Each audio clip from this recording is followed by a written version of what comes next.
one, go. Hi folks, happy Wednesday. Have a bunch of stuff to cover today, so I'm just going to jump right in. With stage 2 opening, the phasing opening here in New York State, and particularly in West New York, happening, I believe yesterday or today. So that obviously means salons. I talked about salons, our salon being open. So I will know by Friday. I will announce on Friday what the official plan is. I talked about some tentative planning on that, but now it can be official. And I also want to reiterate that the spa portion, nails, and so on will not be open. If you've been reading up on stage 2, nail salons, nail portions of the salon experience is not open yet either. So that is down the road. So we, of course, have to follow the guidance with our salon opening, the guidance here in New York State, particularly because, again, salon employees are licensed, and we certainly can't put their license at risk from an opening perspective. So I hope to talk with Sue Dickey, who runs our salon, and hope to talk with her today. We've been talking on an ongoing basis. She has a great plan, as I said, for opening, and we're going to make that official by the end of this week. Want to touch upon the frequent touch testing that we've been doing. That continues to be ongoing at both Gate Circle and Williamsville. That is, we do protein testing of door handles and push bars and all throughout the health centers at both sites, skilled and assisted living. We actually bought a product. We're going to be doing that ourselves. So for about 2 months, we're using an outside agency. We're going to be doing that ourselves, and that will continue into this week, into next week. Let everybody know that the Department of Health was in late last week. As part of their ongoing protocols within the Department of Health, they are going nursing home to nursing home throughout the entire state, testing all the nursing home residents throughout the state to get a baseline. So when they came in last week, we had 45 skilled nursing residents in our skilled nursing facility. All 45 were tested, and all 45 came back negative as of a couple of days ago. So obviously that's fantastic news. Certainly we didn't have any residents that were symptomatic, so we really weren't that worried. But again, you never know who might be asymptomatic out there. And none of our residents came back positive, so that is wonderful news. So that'll set a baseline going forward. We don't know if and when the Department of Health is going to come in again to do this baseline testing. I can tell you that we regularly test certain residents in the nursing home, particularly, again, if a resident has been in the hospital for any time period, the resident gets tested in the hospital before they come back, and we sometimes elect to test them while they're here. And so we've been doing that all along for months and weeks now, and so we already had a pretty good baseline set up so that we knew what we were going to be doing. I'll also tell you that the Department of Health was here yesterday for something called an infection control survey. And similar to what they're doing with testing all the skilled nursing residents, this is again part of the mandate that the Department of Health has started throughout the state, where they're going nursing home to nursing home, and they are reviewing our policies and procedures on infection control, our practices on infection control. They're interviewing staff to see if staff are knowledgeable about the policies and procedures as written. They're watching protocols, they're watching staff in action.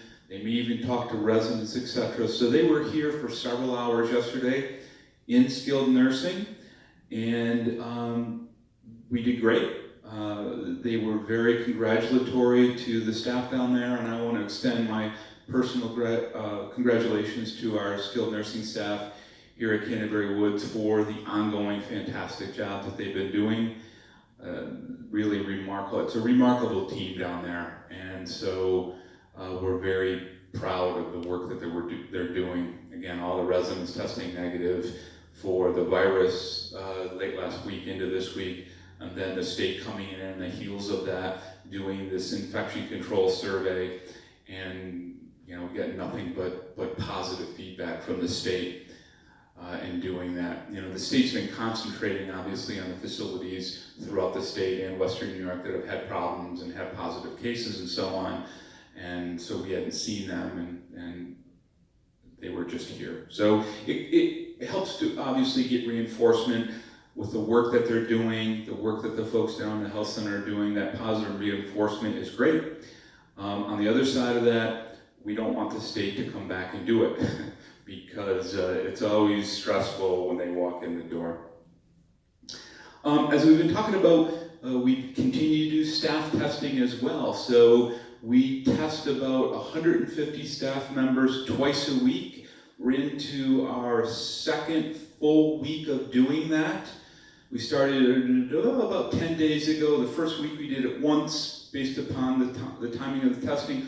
Last week was twice. We're into our second full week of twice a week. I'm looking over at Chuck over there. Chuck's been tested several times. I've been tested several times. So that's a positive thing. We're certainly in favor of staff testing. I can tell you that for the first 2 weeks, all staff came back as negative, which is pretty remarkable because, again, we're doing 150 individual tests times twice a week. So that's hundreds of tests that came back negative. Just this morning, we actually got a positive test on one staff member. That staff member is down at Gate Circle. And so that's the positive part of doing this testing, is that we're able to, if somebody does come back positive, we're able to do our own contact tracing, we're able to isolate that person, send them home, etc. This person who actually tested positive is asymptomatic, at least at this point. Again, another example of the positive component of this testing. We have done contact tracing, and we actually have identified several residents down at Gate Circle who may have been in contact with this person.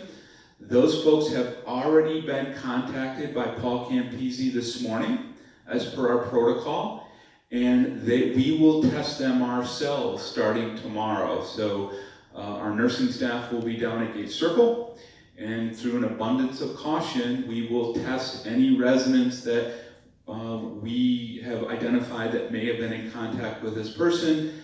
We know when this person had worked, we know where they worked, and so we're able to go through and identify who may have had direct contact with this person.